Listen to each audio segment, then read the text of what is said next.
You walk through the front door after work, and within seconds, you see the evidence: a shredded pillow, pieces of cardboard scattered across the floor, one shoe with the sole completely torn off. Your dog is standing nearby, looking at you. For many owners, the explanation seems obvious. He knew he wasn't supposed to do that. He's getting back at me for leaving. Others reach a different conclusion. He was just bored. But here's something most people never realize. Imagine two different dogs. Both destroy the exact same pillow. When their owners come home, the room looks almost identical. Yet for the first dog, the solution might be as simple as providing better chewing options. For the second dog, buying another toy may not change anything at all. Because despite the identical mess, these two dogs may have been experiencing completely different emotional states. The destroyed pillow tells you what happened. It doesn't tell you why it happened. And that's where so many owners get stuck. We focus on the object. Dogs experience the event. By the end of this video, you'll know how to tell the difference. Not by guessing, not by searching for one magical explanation, but by learning how to read the sequence of events that led to the chewing in the first place. Because once you understand that sequence, destructive chewing starts making far more sense. The first thing to understand may surprise you. Chewing itself is not the problem. In fact, chewing is one of the most natural behaviors a dog can perform. Puppies explore the world with their mouths long before they understand which objects belong to them and which belong to us. Even healthy adult dogs continue to chew because it satisfies a normal behavioral need. It occupies the mind, exercises the jaw, and for many dogs has a naturally calming effect. That's why organizations like the ASPCA and veterinary behavior specialists consistently explain that chewing itself is perfectly normal. The real question isn't whether your dog chews, it's what your dog chooses to chew. That sounds like a small difference. It isn't. Because many owners accidentally try to eliminate chewing altogether instead of redirecting it. They ask, "How do I stop my dog from chewing?" instead of asking, "What should my dog be chewing instead?" Those are completely different questions. Imagine a young dog wandering through the living room. He sniffs a chair leg, picks up a slipper, drops it, finds a rope toy, chews happily for a while, then curls up and falls asleep. Nothing about that sequence automatically suggests anxiety or a serious behavioral problem. It's exploration, practice, learning. Now picture another dog. For months, he completely ignores your shoes. Then one week, after your work schedule changes, you come home to find one of those shoes completely destroyed. Now the question changes. It isn't, "Why does my dog chew?" It's, "What changed?" Because chewing can be perfectly normal. A sudden change in chewing often tells a much more interesting story. This is also why dogs sometimes ignore expensive toys and choose your favorite sneaker instead. Many people assume the dog is making a decision based on value. They're not. Dogs don't organize the world into mine and yours. They respond to experiences. A running shoe feels different from a rubber toy. A blanket tears differently than a nylon bone. Cardboard makes different sounds. A soft cushion gives different feedback to the jaw than hard plastic. Some objects also carry the scent of the people the dog lives with. Each object offers a different sensory experience. Now imagine a dog lying beside the couch. A perfectly good chew toy is on the floor. But hanging over the armrest is a soft fleece blanket. The dog chooses the blanket. Many owners immediately think, he doesn't like his toys. Maybe. Or maybe the toy simply doesn't satisfy the same need. The dog wasn't looking for something to chase. He wasn't asking for another game. He wanted something soft that could be compressed, pulled, and worked slowly between his teeth. The blanket provided that experience. The toy didn't. That doesn't mean the blanket should become an acceptable chewing object. It means the replacement has to serve the same function as the behavior you're trying to replace. Simply buying more toys often changes nothing if none of those toys solve the reason the dog chose that object in the first place. But even this explanation leaves one enormous question unanswered. Why do some dogs leave everything alone while you're home and begin destroying things only after you leave? This is where the entire conversation changes, because now the object becomes much less important than the timing. Let's go back to our two dogs. Both destroyed a pillow. Both left exactly the same mess. But dog number one waited until the owner left, chewed for about 15 minutes, then walked over to the couch and slept peacefully for the next 3 hours.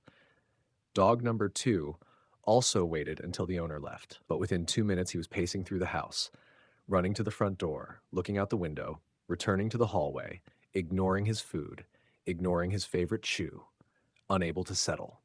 Only then did he begin tearing apart the pillow. The pillow was the same. The story wasn't. And that's why veterinary behavior specialists often recommend using a simple home camera before trying to explain destructive chewing. The room only shows you the ending. The camera shows you the beginning, and the beginning often contains the answer. Instead of asking, "What did my dog destroy?" try asking, "What happened during the first 5 minutes after I left?" That single question can completely change how you interpret the behavior. Did your dog calmly explore the room before choosing something to chew? Did they settle down afterward? Did they alternate between chewing and resting? Or did they immediately begin pacing, searching, vocalizing, and struggling to relax? Those details are often far more important than the object itself, because the destroyed pillow isn't the behavior, it's the result of the behavior. One of the most common pieces of advice you'll hear is this: your dog just needs more exercise. Sometimes that's exactly what's needed, but not nearly as often as people believe. Imagine taking your dog on a long morning walk. You spend an hour outside. They sniff, explore, move at a comfortable pace. When you get home, they look pleasantly tired. You leave for work convinced you've solved the problem. Then you return that evening, and another cushion has been destroyed. Most people immediately assume, I guess the walk wasn't long enough, but physical fatigue and emotional regulation are not the same thing. A dog can have tired muscles and still struggle to settle emotionally. In fact, some dogs become even more aroused after intense activity if they never truly return to a calm state. Think about children after an exciting birthday party. They're exhausted, yet many of them become louder, faster, and more restless before they finally settle down. Dogs can experience something very similar. A tired body doesn't automatically mean a relaxed nervous system. That's why asking, "Did my dog get enough exercise?" isn't always the most useful question. A better one is, "Could my dog actually relax?" There's an important difference. A relaxed dog breathes normally. Their body softens, they change positions comfortably. Their attention drifts naturally instead of constantly scanning the environment. That looks very different from a dog that's physically still but emotionally unable to settle. This also explains why destructive chewing sometimes appears after exciting events. Guests visit the house. The family spends half an hour playing outside. Another dog passes the front window. The mail carrier rings the bell. None of those experiences are necessarily negative, but they all increase arousal. If the dog struggles to return to a calmer emotional state afterward, chewing may become one way of regulating that internal tension. Notice what's happening here. We're no longer asking, "What did the dog destroy?" We're asking, "What emotional state existed before the chewing began?" That shift changes everything. But there's another clue that's often even more revealing. Sometimes the biggest answer isn't hidden in what your dog destroyed.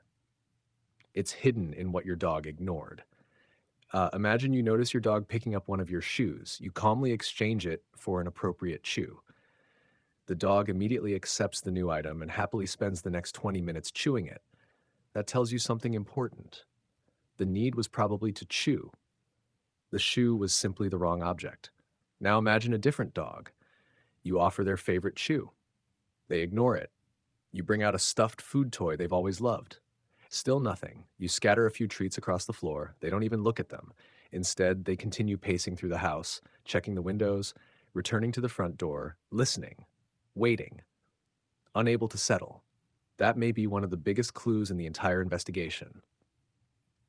Because a dog that's too emotionally overwhelmed to engage with food or a favorite activity is telling you a very different story from a dog that's simply looking for something satisfying to chew. The destroyed object may never have been the real goal. It may simply have been one part of a much larger emotional picture. This is why experienced behavior professionals rarely focus on a single incident. They look for patterns. Does it happen only after you leave? Only after exciting events? Only during certain times of day? Only in one particular room? Or does it happen no matter what the circumstances are? Patterns reveal behavior. Single events rarely do. There's another misunderstanding that's worth clearing up. People sometimes describe destructive chewing as stubbornness or defiance. They'll say he knows exactly what he's doing. In one sense, that's true. Dogs make choices, but they don't sit in the living room planning revenge. They're not thinking, you left me alone, so now I'm going to destroy your favorite shoes. Dogs respond to what they're experiencing in that moment, to habits they've practiced before, to objects that satisfy a particular need, to emotional states they're trying to manage. Those processes are very different from human ideas like spite or punishment. And that distinction matters because the explanation you believe determines the way you'll respond. If you believe your dog is trying to get even with you, frustration usually follows. If you begin asking what function the behavior served instead, your next decision becomes very different. You stop looking for someone to blame, you start looking for something to understand. And that's usually where real progress begins. There is one situation, however, where destructive chewing deserves a different kind of attention. Most dogs chew.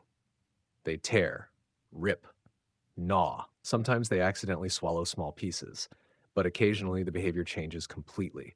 Instead of simply chewing, the dog repeatedly eats objects that have little or no nutritional value. Socks, rocks, plastic, fabric, wood, large amounts of paper. This isn't simply destructive chewing anymore. It may be a condition known as pica. Unlike the situations we've discussed so far, pica can sometimes be associated with underlying medical conditions, nutritional problems, gastrointestinal disease, or other health issues. More importantly, swallowing foreign objects can quickly become dangerous because they may cause intestinal blockages that require immediate veterinary care. If your dog's behavior suddenly changes, especially if they're swallowing non-food items or the chewing appears completely out of character, that's not something to solve with a different toy alone. It's a situation where your veterinarian should become part of the conversation. Fortunately, for most owners, destructive chewing isn't pica, and it isn't revenge either. So we're left with the same question we started with. Two dogs, one destroyed pillow, two completely different stories. The difference is that now you know where to look, not at the pillow, not at the shoe, not even at the chewing itself. You look at everything that happened before it. In fact, there are 5 simple questions that can completely change the way you interpret destructive chewing. The first is, when did it happen? Only after you left? Only in the evening? Only after visitors? Only after an unusually exciting day? Timing is rarely random. The second question is, what happened immediately before the chewing began? Did your dog calmly settle down first? Or did they begin pacing, searching, barking, or showing signs that they couldn't relax? The minutes leading up to the chewing often tell a much clearer story than the chewing itself. The third question is, what did your dog choose? Something soft? Something that smelled like you? Something easy to tear apart? Or would almost any object have done? The object alone doesn't explain the behavior, but it often provides another important clue. The fourth question is, what happened afterward? Did your dog chew for a while and then peacefully fall asleep?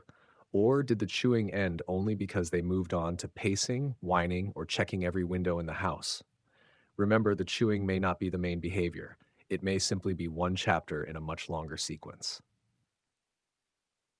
And finally, ask yourself one last question. Could your dog switch to an appropriate alternative? If you had offered a suitable chew at the right moment, would they have happily accepted it? Or were they so emotionally overwhelmed that nothing else mattered? That answer alone can point you in a completely different direction.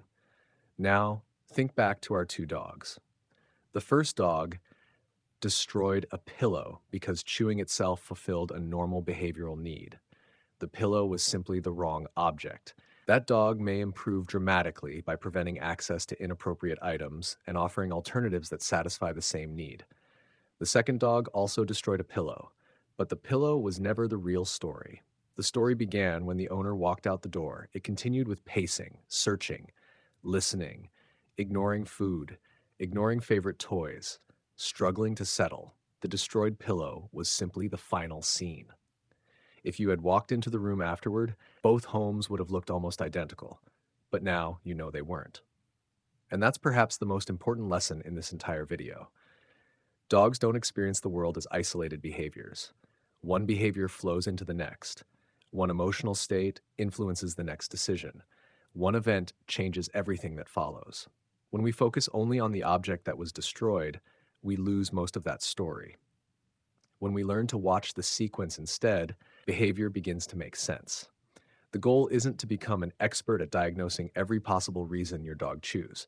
The goal is much simpler: to become curious before becoming certain, because certainty is where many misunderstandings begin. Curiosity is where understanding begins.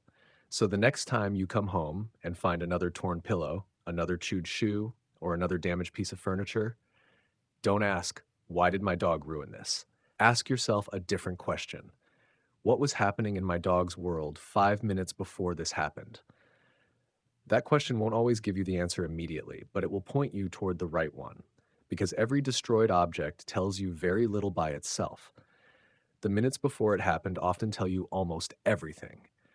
And once you begin looking at behavior that way, you stop seeing a dog that's simply being bad. You start seeing a dog that's trying to cope, explore, communicate, or meet a need in the only way they know how. The better you become at reading that story, the less you'll rely on guesses, and then the more your dog will finally be understood.